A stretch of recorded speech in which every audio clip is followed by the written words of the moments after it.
Assalamualaikum warahmatullahi wabarakatuh.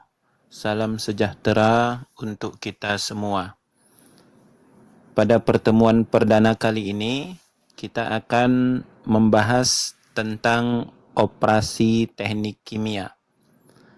Karena ini pertemuan perdana, maka Bapak memberikan judul Operasi Teknik Kimia sebagai sebuah pengantar.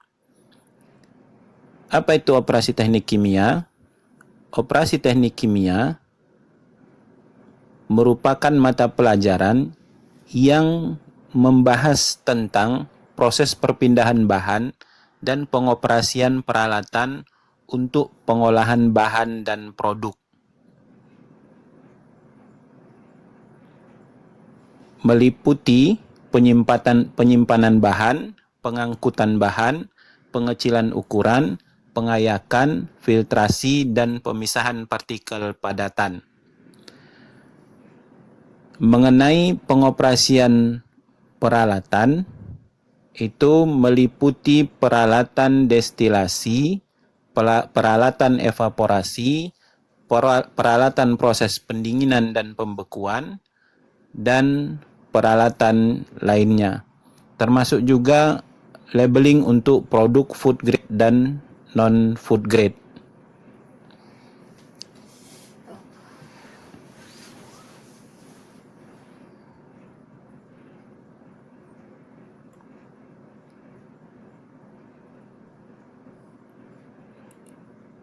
Yang berikutnya adalah manfaat mempelajari operasi teknik kimia. Yang pertama, memahami pengelolaan dan pemanfaatan sumber daya alam melalui pengelolaan industri kimia dengan menerapkan prinsip, konsep, dan prosedur operasi teknik kimia.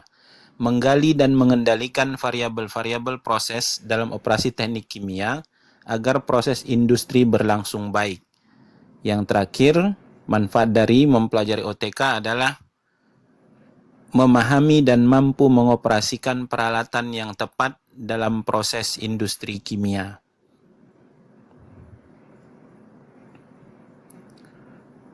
Apa yang dimaksud dengan dengan operasi dalam proses industri?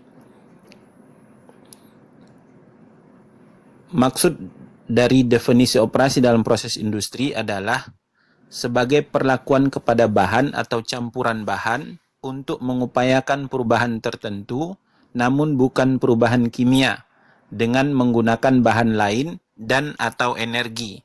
Jadi tidak termasuk perubahan kimia, karena perubahan kimia itu akan menghasilkan zat baru. Sementara dalam operasi, tidak menghasilkan zat baru.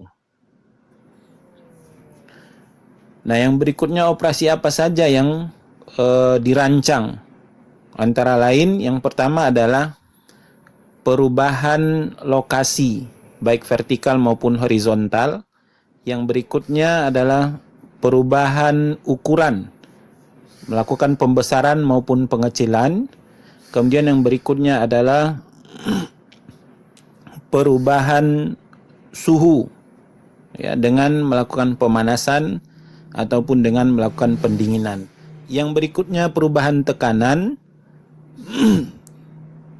Selanjutnya adalah perubahan komposisi dengan melakukan pencampuran atau mixing serta pemisahan.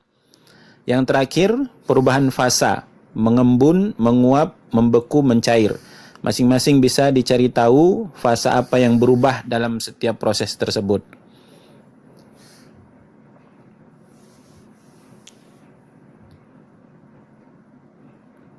Nah, dalam operasi teknik kimia ini ada kondisi yang tidak berubah atau dibuat tetap.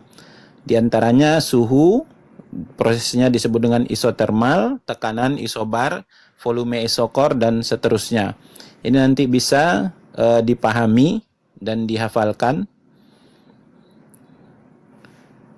Kemudian kita masuk kepada sarana dan prasarana. Nah, sarana dan prasarana ini sangat diperlukan dalam proses kimia atau operasi teknik kimia. Sehingga tanpa sarana dan prasarana, proses atau operasi teknik kimia ini tidak akan bisa berjalan dengan baik. Ini contoh adalah untuk membuat alkohol. Ya, jadi diperlukan sarana dan prasarana. Sarana itu adalah alat utama dalam sebuah proses, sementara prasarana itu alat pendukung agar sarana itu berjalan dengan sempurna. Nah, ini ada berikutnya beberapa contoh sarana dan prasarana, bisa dilihat ya. Baik, mungkin itu sebagai pertemuan pertama kita. Sekian dan terima kasih.